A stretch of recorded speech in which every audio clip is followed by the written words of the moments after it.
We're going to start with introductions. So again, talk with those who are around you, close to you, easy to talk to. And a question that I have for you today that will actually relate to this goal. Who is someone in your life that you have or had a tremendous amount of respect for? What qualities do they have or did they have that you respect? So take just maybe a few moments to talk about that with those close to you, and then we'll get started with the lesson after that. So, I think he's good. He's doing a good job. It's good, even I wish we would have even as I think about doing things like icebreakers like this. I used to not like icebreakers for small groups. I also don't like icebreakers.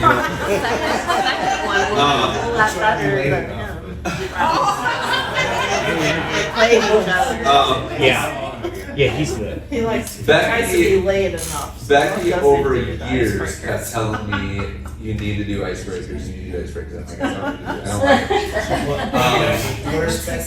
it. She's not even here today, so. But over the last few years, like I've been starting to feel like this, even in a small group, like this is kind of a liturgy that does something. If you think about what our mission is as a church, building relationships to bring people to Christ, and the building relationships part. Now I know sometimes icebreakers can be lame, sometimes they're funny icebreakers or whatever, but the practice of learning how to talk about things that sometimes can be funny, but also some things that are meaningful, I think is a good thing to do. I remember another thing I used to not like, or I thought I didn't like, were stories. So when I was in high school, we had all the books that we had to read in high school were stories.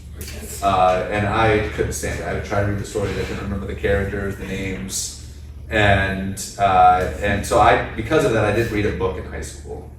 Somehow I graduated, but I just didn't read a book. Like I talked to friends, could you tell me what that's about? I'd write my book report. I actually got in trouble from Mrs. Wolschlager one time.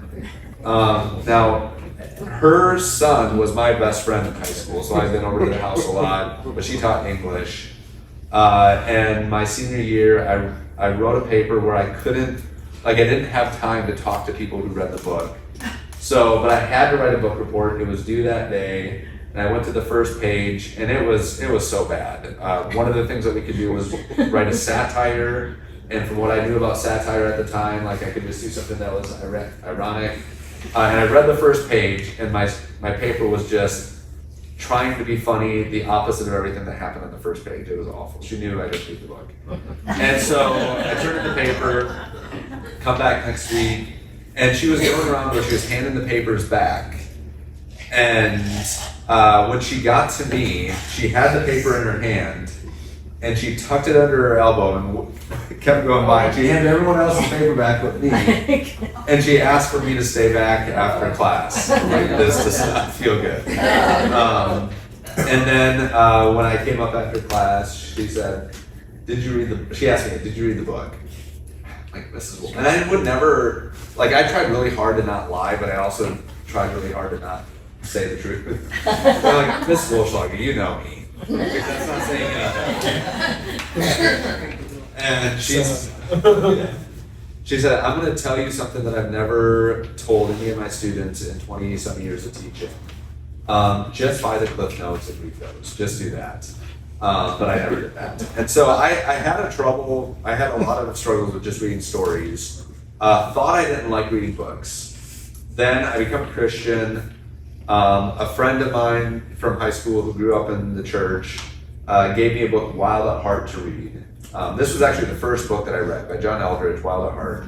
He gave the book to me, and I said, Kyle, you know me. You know I don't like to read books. And he said, you also know me, and you know that I don't like to read books, but I couldn't put this one down. So I said, okay, I'll give it a try.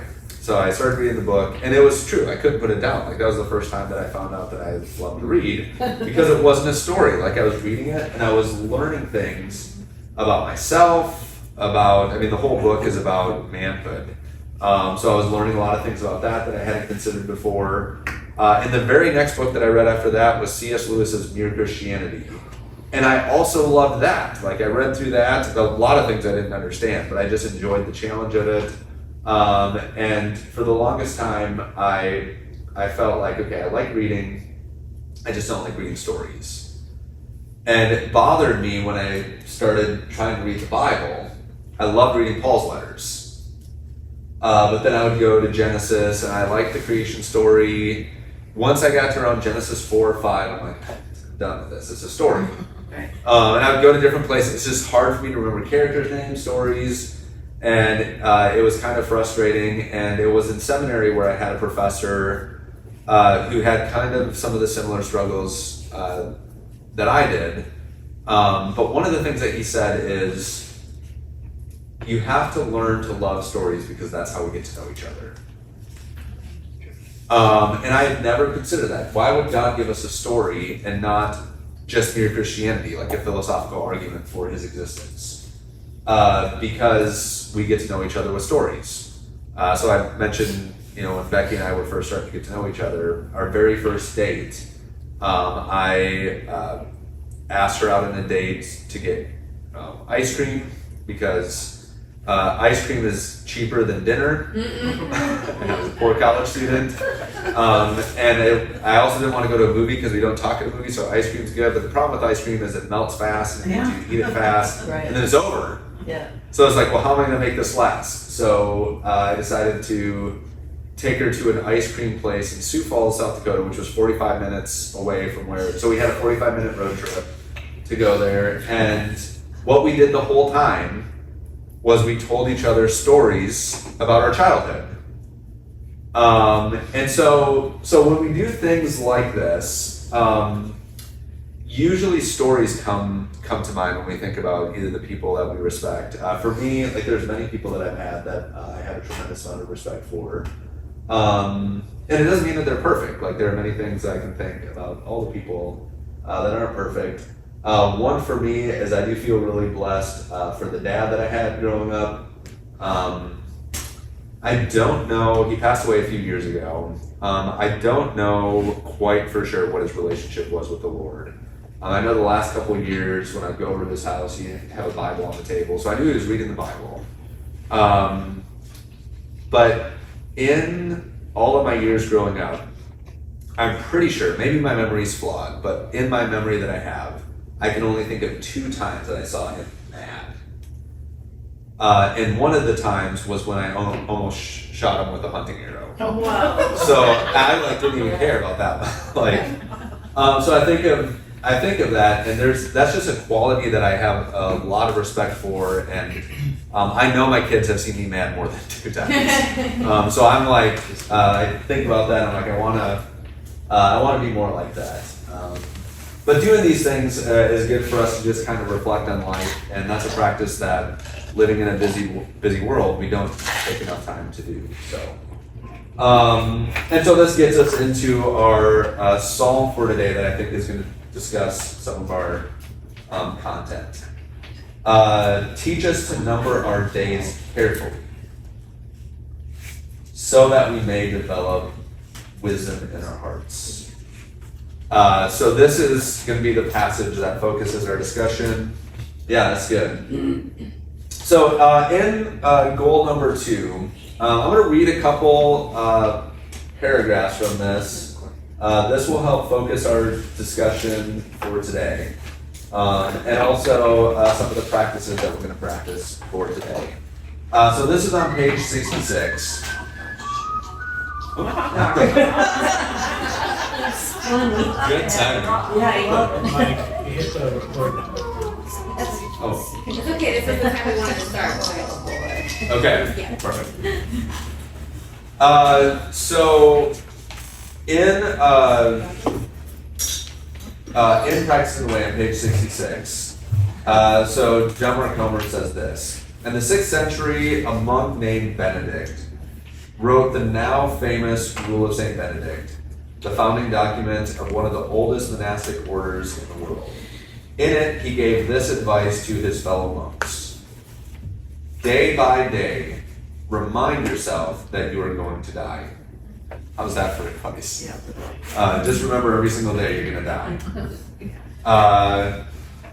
It's incredibly easy, he goes on to say, to waste our lives, amusing ourselves to death, as the social critic Neil Postman called it, has never been more convenient.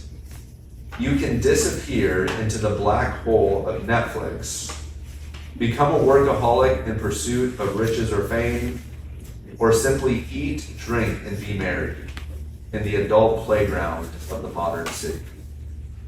New York Times columnist David Brooks famously distinguished between what he called resume virtues and eulogy virtues. Resume virtues are what we talk about in life, where we will work, what we've accomplished, what accolades we've received, and so on. Eulogy virtues are what others talk about when we die. Namely, the people we were, the fabric that made up our character, and the relationships that defined our sojourn on this earth. So here's how I want to, rather than discuss, this is going to be one of the practices. We're just going to try 2 minutes of this. I want you to think about eulogy virtues. Think about and reflect on you're gone, you're dead. And there are people who are around who are going to come to your funeral and they're going to talk about your life. I want you to reflect and pray about those eulogy virtues. What do you pray that people will remember about you? And in the time that we have. So it's just going to be on your own. We don't have to pray together. I just want in silence, pray on your own. Ask God to help you cultivate those virtues. So we'll take a couple minutes to do that. So that was, just 2 minutes. And this is a practice that I think would be a good practice of our life. If you watch a 50-minute TV show, maybe only watch 48 minutes of it and say for 2 minutes, I'm maybe not going to be distracted from the truth that I'm going to die. But I'm going to consciously be aware this is going to happen. I don't know if it's going to happen in 10 years, 20 years, 2 days.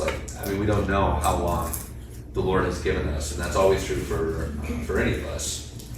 And it's kind of fitting that this is where the goal is at. So every Tuesday, with all the campuses at the main campus, all the pastors and church workers meet for staff chapel. And this week, Pastor Dave was preaching. I've heard a few sermons of Pastor Dave. This was hands down the best sermon I've ever heard. He's preaching at the main campus. But it was just very good. And one of the things that he hit on, and it was really kind of a challenge to all of the staff, talking about how your family is your number one ministry. And he said, if there's something at this church, like a job that you're doing at this church that's keeping you from your number one ministry, he was very more bold than what I feel like I can do right now. He's like, you need to leave the job here. Because your number one calling is to minister to your family. And just thinking about that, I've had pastors in my life in the past who have said similar things, and the things that we do on a day-to-day basis that feels really important. It is important, but there comes a point where you're going to be laying in bed near the end of your life, and there are going to be people that come to your bedside. And it's probably not the person that you're talking to that day. That doesn't mean you don't love them. They still have fascinating stories, and you still want to be present with them. But there is, when you're thinking about those eulogy virtues, it's good for us to just pause and think consciously as a part of the routine of our life to think about that. And Comer goes on to say, to remind yourself that you are going to die is to remind yourself to live for your eulogy, not your resume. That is so easy for me to forget. So easy for me to forget. It's to not waste your precious fleeting time here, but to focus on what matters in the grand scheme of eternity, which is what our goal as Christians is to become a person of love through union with Jesus. And so this brings up kind of a big idea that he has on page 71. We might have some discussion over this. He quotes C.S. Lewis. So C.S. Lewis wrote about hell, and he claimed that all of us, so trying to just understand, like, why, if you've ever wondered, like, why would God have a place called hell? Like, what's the logic of that, spending eternity separated from him in hell? And Lewis claimed that all of us are on a trajectory either to life or either to death. And so I want to explain this here in just a minute, but I want to start with a passage from Scripture so you can see where Lewis got this from. Luke 16, starting with verse 19. Jesus says this: "There was a rich man who would dress in purple and fine linen, feasting lavishly every day. But a poor man named Lazarus, covered with sores, was lying at his gate. He longed to be filled with what fell from the rich man's table, but instead the dogs would come and lick his sores." So just pause there for a moment. So who are the two characters in this story? Rich man and Lazarus. The rich man and Lazarus. Now, what is Lazarus? What do we know about him? The beggar. He's a beggar. He's a poor man. Poor. It's interesting that we know that Lazarus is a poor man, and we know that his name is Lazarus. What do we know about the rich man? Nothing. We just know, Rich man. just know that he's rich. I mean, this is a significant detail. Like, a lot of times when Jesus is teaching, he's saying things without really saying them. Having a name is a pretty significant thing. Like, it's your identity. But our identity as people who are created in the image of God is we're image bearers. And there's this long-standing theological idea, you've probably heard of this before, that you become like what you worship. And so to have an identity like Lazarus, to have a name, is to be a human person who's created in the image of God. But to just be the rich man, that tells you something about what he worshipped. His identity was found in his wealth. It's a very interesting point that I had missed before. And that is, how did he live? He lived in luxury. And so what that tells me, he doesn't need anything. He doesn't need you. He sure doesn't need you. He certainly doesn't need me. This is important, yeah. And he doesn't need that. Yeah, I have everything. right. Jesus makes this, I mean, a lot of the stories there's two groups of people, those who don't need anything and those who are beggars. That tells you about, like, who are the people who respond to Jesus. Yeah, that's an important point. And then verse 22, "One day the poor man died, and he was carried away by angels to Abraham's side. The rich man also died and was buried. And being in torment in Hades, he looked up and saw Abraham a long way off with Lazarus at his side. 'Father Abraham,' he called out, 'have mercy on me and send Lazarus to dip the tip of his finger in water and cool my tongue, because I'm in agony in this flame.'" R.C. Sproul one time did a sermon on this. I think the title of his sermon was called "The Psychology of Those Who Are in Hell."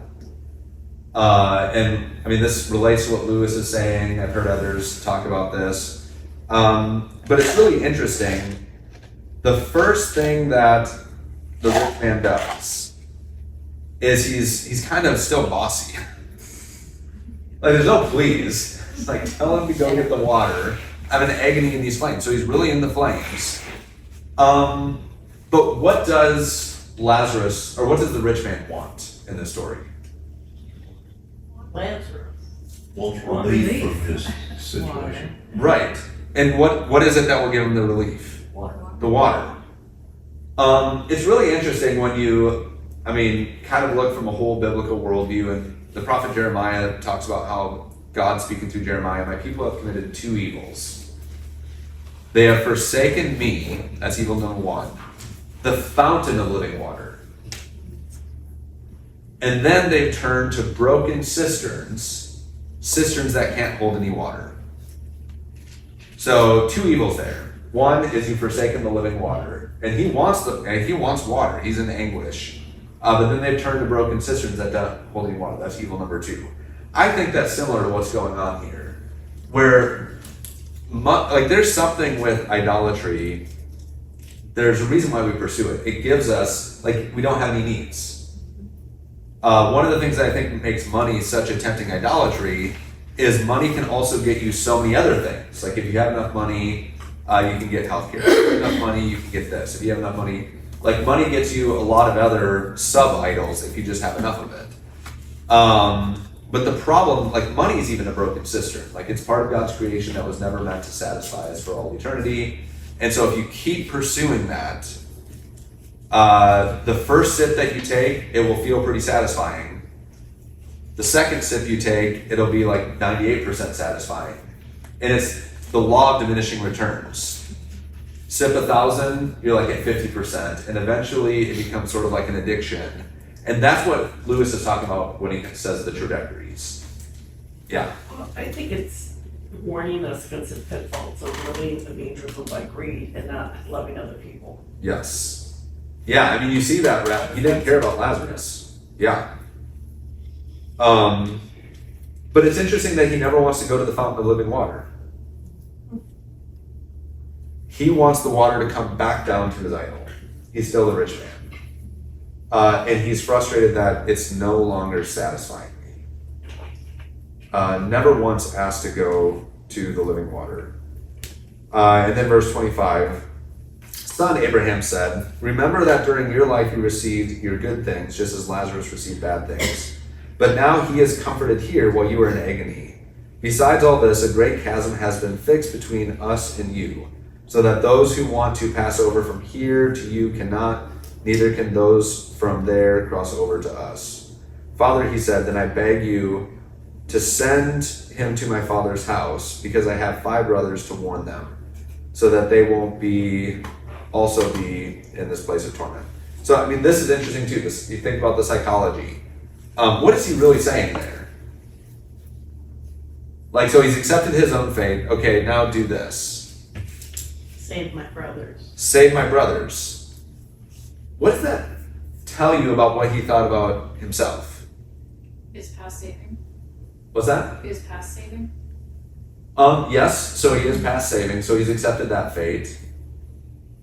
His pride caused his downfall. Yeah, explain that. Well, when you have everything, and you're a self-made man or a self-made woman, you got there because you were so smart. Mm-hmm. You didn't need anybody. You need no counseling, no help. And if it wasn't for your brilliance, I mean, you have piles and piles of gold and jewelry and all kinds of things. Yeah. He suddenly realized that his abilities came from someplace else, and it was far too late to make a correction. Yeah, yeah. And what I think interesting is in that pride, do you notice the subtle, not accepting responsibility in his pride? Right. Yeah. I didn't have enough information. Yeah. So this is why I'm here. He's still not accepting blame for it. He's accepting, okay, this is where I am. Mm-hmm. But the blame, he's not taking any of the blame. Can you go talk to my brothers and give them the information that I wish I would have had? But Abraham said, they have Moses and the prophets, they should listen to them. No, Father Abraham, he said, but if someone from the dead goes to them, then they'll repent. So again, I didn't have enough information. But he told them, if they don't listen to Moses and the prophets, they will not be persuaded if someone rises from the dead. He also had absolutely no remorse for how he treated Lazarus. Right, And yeah. he's bossing him around. Tossing them around, yeah, not accepting blame. Mm-hmm. This is important because it's not when Lewis was talking about this, and there's some debate over whether this is the right way to say it, but Lewis, I think he makes a good point here. We shouldn't assume that people are just begging to get out of their situation in hell. They're not wanting to go to the fountain of living water. They don't like that they're in agony. There's the weeping and gnashing of teeth. But it's not like they want to go to the fountain of living water. They're not accepting responsibility. There's not. So it's important to think about that type of psychology, and especially important when we think about our own lives. Like, what path are we on in our own life? So Lewis says we're on one of these two paths. We're either heading to heaven, Jesus, the fountain of living water, or we're heading to hell or idolatry. And the thing is, we were made to live forever. And there is a moment when we die. And whatever path that you're on, you just keep going in that trajectory for all eternity. Which he goes on to say, and the farther we follow that trajectory, the more pronounced its effect on us becomes. He says we're either becoming, this is Lewis, immortal horrors or everlasting splendors. Dallas Willard argued that death just seals the trajectory of the road or the way we choose in life.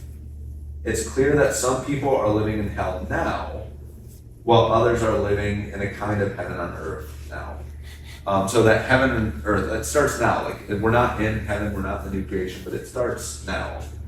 Do you have anything? I know you said you had some things to say about this. Yeah, I mean, this echoes kind of like what we were talking about last week with the chart. If you guys remember the chart, it's often the focus is on the decision and then the outcome after you die.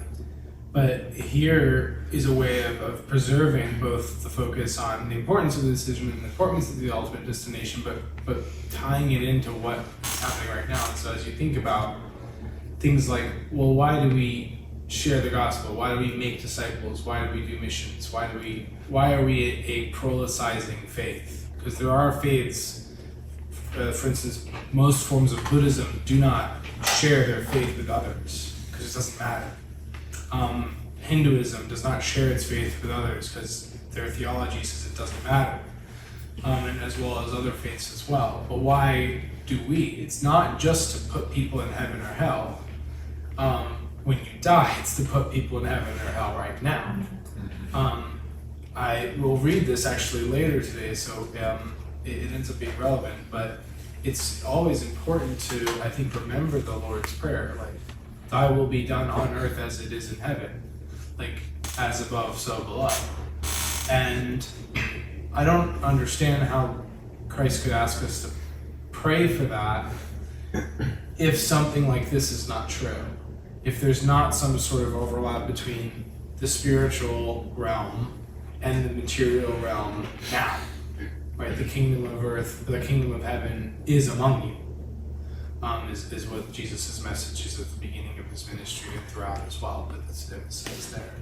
And so again, I mean, I think very well intentioned were those, if you died today, where are you going? That's great, I think.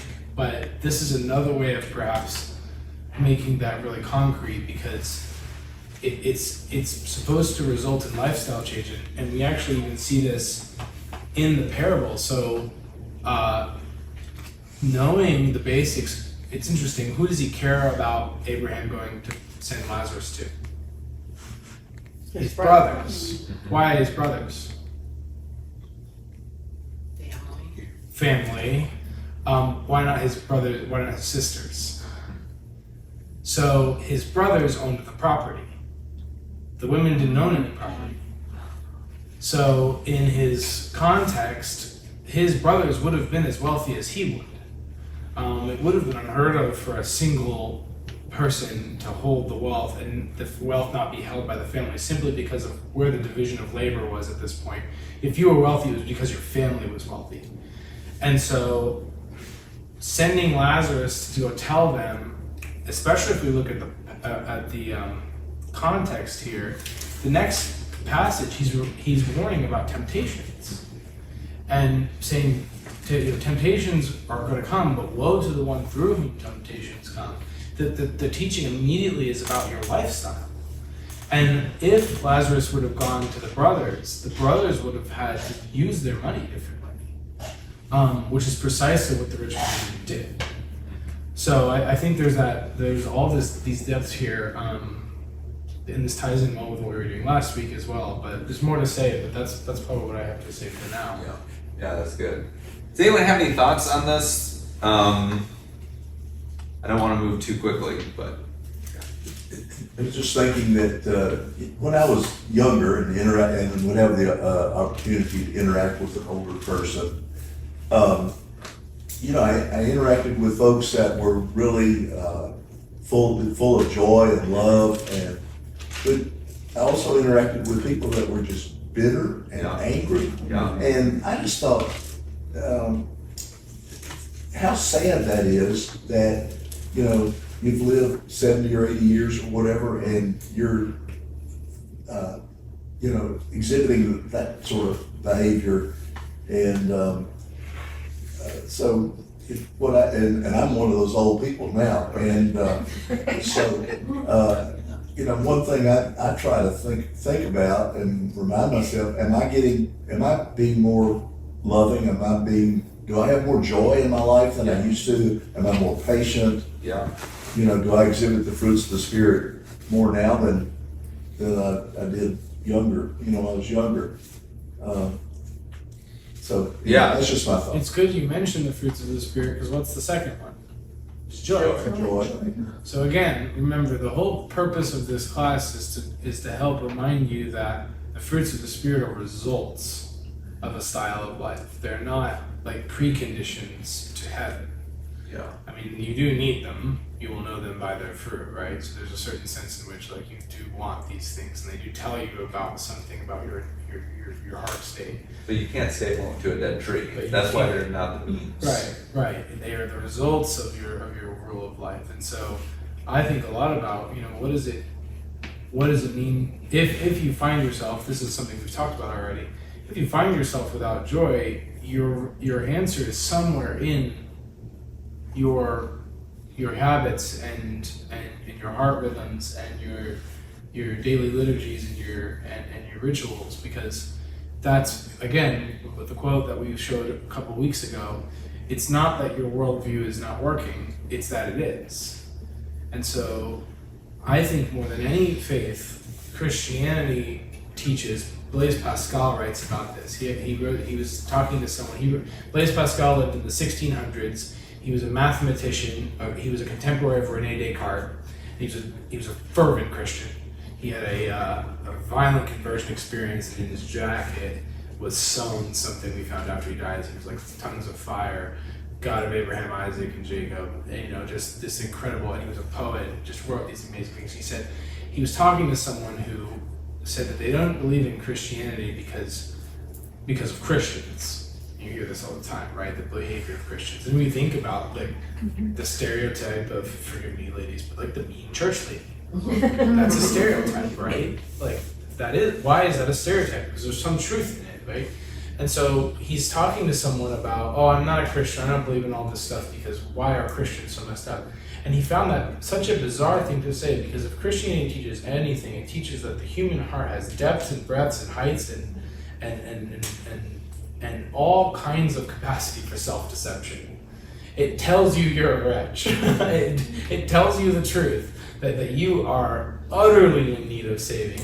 And yet for some reason this guy was surprised when that turned out to be true in facticity. And so what do you make of all that? How does this tie in? I mean, I think that's, again, the idea is that without a focus on sanctification, on practicing the way, you can have all the right theology and be dead spiritually inside. The Pharisees were, Jonah was. How many times? No other faith is so hard on religious people than Christianity. Because to God be the glory, right? It's not a faith about us and how great we are. If that's the case, it's only through that merit that we get through Jesus Christ, through His merit, really. I just find that fascinating. It's a part of the scandal of Christianity outside of the teaching, not the sexuality, not the teachings about the unborn. Like, this is scandalous, I think. It scandalizes everyone, for sure. And to think about the trajectory, just to kind of relate to what you were saying, page 71, I didn't put this in my slides, so I can just read it. But he says basically the same thing. I started this. Case in point, he said elderly people. Now, do you tell me if this is true? I was trying to think through my catalog, and I'm like, is this true of my experience? And I think it is true of my experience, but he says most people over the age of 80 are either the best or the worst people you know. Now, I've had far more people who've been in the best category than I've had on the worst. Something here. But then he says, hear me, I don't mean this in an ageist way, just the opposite, in fact. Most 20-somethings, now I do have a lot of experience with this, he says, are just kind of mid, as my teenagers would say. My son, Gus, has been using this word recently. Where do you get this word mid? Just like average or whatever. They aren't saints or potential terrorists. They're just normal. He says, this isn't true of most elderly people I know. That's not true. Yeah. Yeah. He says, run through your mental Rolodex of people past 80. Most of them are either the most gracious, happy, grateful, patient, loving, self-giving people you know, just happy to be alive and sitting in the room with you, or the most bitter, manipulative, spiteful people you know, oozing emotional poison into their family lines and revealing others. Sure, some are in the middle of the bell curve, but most are noticeably to one side. Does this true with your guys', like again, I've been trying to, like I started because I was trying to think like the trajectory thing going through my life, but does that sound right to you guys? Oh, you don't have to wait 80 to figure that out. Well, so this is good because Very true.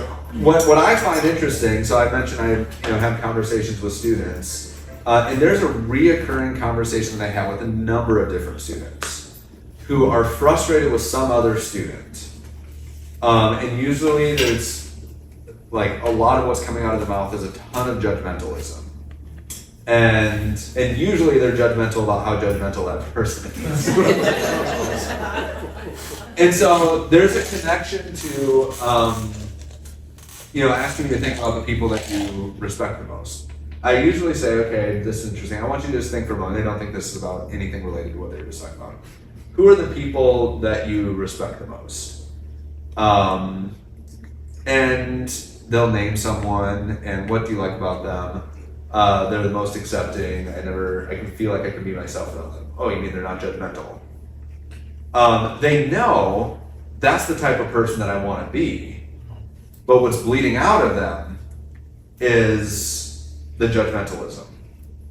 And so that's something that, it starts at a very early age. It starts probably right away.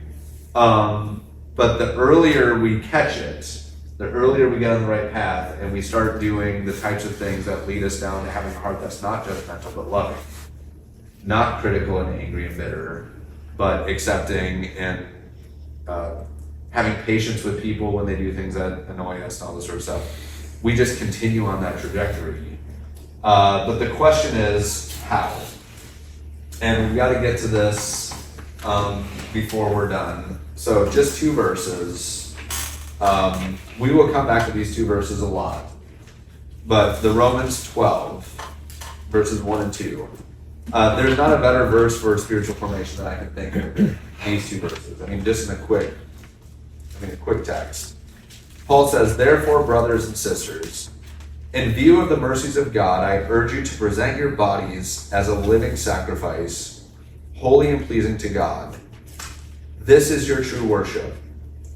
Do not be conformed to this age, but be transformed by the renewing of your mind, so that you may discern what is the good, pleasing, and perfect will of God. I just want to point out the structure of this text here, like the flow of this text. So as he's working through this, he starts with present your bodies as a living sacrifice. This is your true worship. So it starts with your bodies, and then he says, do not be conformed. Some translations say, don't be conformed to the patterns of this world. So there's something that present your bodies as worship, don't be conformed to the patterns. So we should start to think, what are the patterns of our culture today? So all of us are being shaped. The question is, what are we being shaped into? The mindless scrolling on the phone, Netflix, those types of activities. Or spending 2 minutes to reflect on, I'm going to die someday.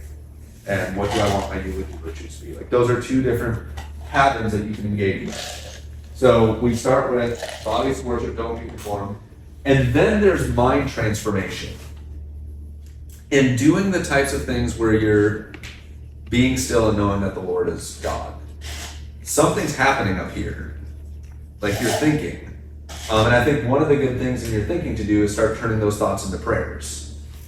Help God, like ask God to help me think through some of the things I'm working through because we can't figure it out. We're not that smart.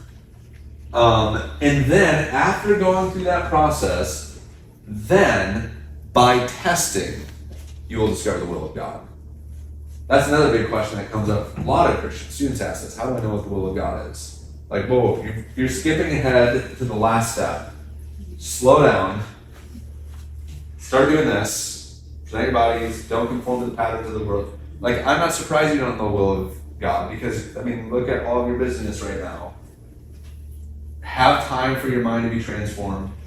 Then you will become the type of person, you'll develop the type of character, the mind of Christ, so that through testing, you can discover the will of God. It's a slow process. Did you? Go ahead. Can you just kind of explain the first, like, bodies to worship? Like, what exactly does that mean? There's a lot we could say about that. Here's the simplest way I can talk about get your body present somewhere. So when I wake up in the morning, like, I'm not feeling like reading this book, but there's a chair that I have to get my body in, present my body as a living sacrifice. I open the book, nothing's going on in the heart, but I'm getting my body there. Like, And what are then- you actively doing? You're actively doing something. Or actually, potentially even better, what are you passively doing? Sure, yeah. Right. What are you either That might intentionally be or where- unintentionally doing? Yeah. Or what activity? Yeah. So Yeah. he talks about the place of inertia. So again, in your moments of free time, where do you rest? And that will tell you a lot. So again, what always happens in your car on your drives? What do you always listen to? You know, what is your speech usually like? Because your body's always going somewhere. Right, yeah, and you're never out of your body. Right. And that's, I think, the point here. So you're we're living not just saying. intentionally. So Yes. here's this is what we're not saying. We're not saying like change the material conditions and then the ideas follow. We're saying that the body is a mind, soul, body unity. It's the whole thing. We're asking you not to kick the body out because I think we've inherited again a tradition that has said you're mostly your mind and soul. And in fact, some people even say you're a soul that has a body. I've heard this growing up. You know, you're not a you're a soul that has a body. No, you are the unity of those things. And it's through subjecting that, but realizing that at the level of reflection, you can think about your mind and your soul. But prior to thinking about something, that's what your body is doing. Yes. Well, it's on page 60, most ruthlessly eliminate hurry from your life. Third, slow down, simplify your life around the three goals of apprentice. The elephant in the room is just too busy to know Jesus. Mm-hmm. So you just need to slow down. Yeah. That's a presenting your body. Absolutely. I mean, I relate to this. I was thinking of this recently. So I have a 3-year-old and a 1-year-old. I'm 30 years old. And I wake up at 5 to 6 a.m. every day, depending on how good It's I'm more like doing. 6 a.m. Stop. Yeah. You got I I'm up 3:30, 4 o'clock. Believe me, I have no. In my defense, when it's 5, she's Yeah, Becky's not here. Am I and I'm out. I have an hour-long commute in a car, and then I'm at work, and then my first class is at 7:45, and I am going until I get off work at 3:30. Then I have another hour commute, and so I am home at 4:30, from 5 to 6 a.m. And I have, if I wake up at that same time, I set my alarm at that same time the next day, for me to get a healthy amount of sleep, according to my doctor, I need to go to bed at 9:30, 9:15 really, but I go to bed at 9:30.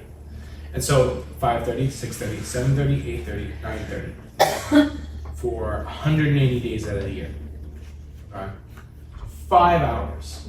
5 hours is enough time to choose 1 or 2 meaningful long-term practices. So if I want to learn a language, 2 hours of that.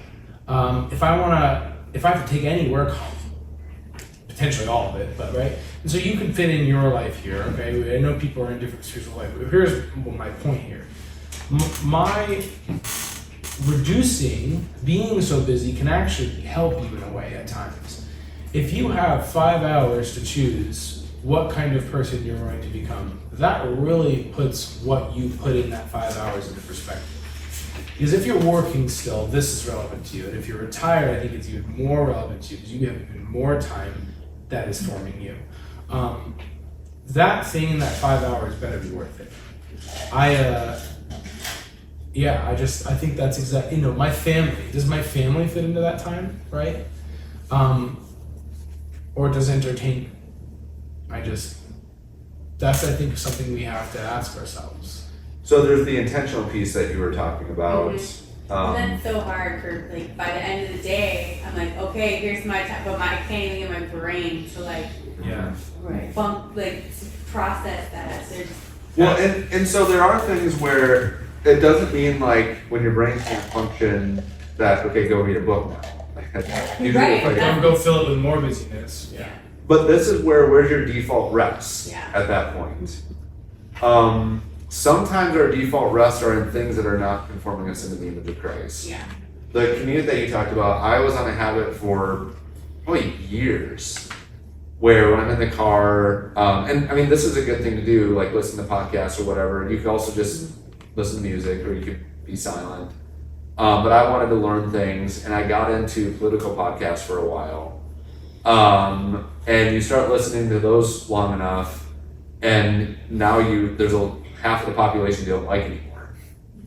And it doesn't happen right away, but you listen to them long enough and you're like, okay, half of America's good, half of it's bad. Like, True. Like, does that, you get anyone get, like, so again, I had a pastor friend in my life, this was up in South Dakota, heard me talk one time, I was just talking to him and I made a comment and he corrected me on it. I'm like, I would not say this to anyone else but you. He's like, yeah, but it came out of your mouth. Yeah. What came out of your mouth reveals something about where your heart's at. Yes. How did your heart get there? Yes. What have you been feeding yourself? I'm like, I feed on this every single day. I had to commute 45 minutes down to Sioux Falls, 45 minutes back. So that's almost 2 hours a day feeding on this stuff. And again, I'm not saying don't be an aware citizen. Like, that's not it. But like, I was feeding myself on not blessed are those who are the peacemakers. Like the Sermon on the Mount, that wasn't it. It was something very different. But this is all of this, remember we had these words, the different ways of being religious. This is liturgy and ultimate concern. And they kind of go together. Mind transformed, this is now the authority in the Word of God, doctrine, ultimate reality, what you believe about God. And then by testing, that is ethics. Like the ethical flows out of that. That's where we're talking about the fruit of the tree. And the word for testing in the original language is used in places where the connotation is like you have a theory and you're bringing it into practical life to see how it lives. So that's when we say ethics, that's what we mean. Is we're taking this stuff Living the good life. we're working it out in community towards the common good. Right. Because as a Christian, the ethical life is living according to God's will. Right, it's not individual. Yeah. Any questions about any of that? Or comments, yeah. One of the things that I did quite a bit, Shauna brought me into it a couple of years ago. I started back into it. Now I know we don't have time to get into it. I wouldn't think we, it's a process called Lectio Divina. Yep. And it's divine lesson. And it's contemplative prayer. But the first step is getting where you need to be before you begin any of this, before you even offer your body to worship or a liturgy. Yeah. And maybe sometime, if it's appropriate for the class, Is this kind of what you're, talk. do we have 30 minutes? I've practiced Lectio for 10 years now, and that's less time than you have probably. But this, what you're talking about is two things. One, that is getting your body exactly there, like you're centering yourself to prepare yourself to pray. But also it's relevant because we're actually going to do this, not Lectio Divina per se, but a different tool. So if you want to, this is actually exactly where we were about to go. Yeah, be there. leads right into it. So it works out well. So I was exposed to a tool that was developed by, I love this, an unnamed, no one knows who he was or who she was, missionary to East Africa. I don't know who she was, just some saint. And it's a liturgy. It's a prayer liturgy. It's a guided meditative prayer. It's called Heart Searching for Prayer Preparation. So interesting. And Personal Revival. So it is a prayer that is preparation for more prayer and a preparation for a life of prayer called revival. And again, in pursuit of what we're trying to do in this class, not just give you the theory, but the practices as well, right? Not just do the first three, but also the last one. I'm going to hand these out, and then if you're willing, we'll have an opportunity to practice this together. And so Thank you guys again for coming as always. I encourage you to pray through this a few times throughout the week and take time to silently reflect on the shortness of life. So Sorts is a good Bible bookmark, and so that's how I do to sort of remind myself of things. So It's a great idea. just a suggestion.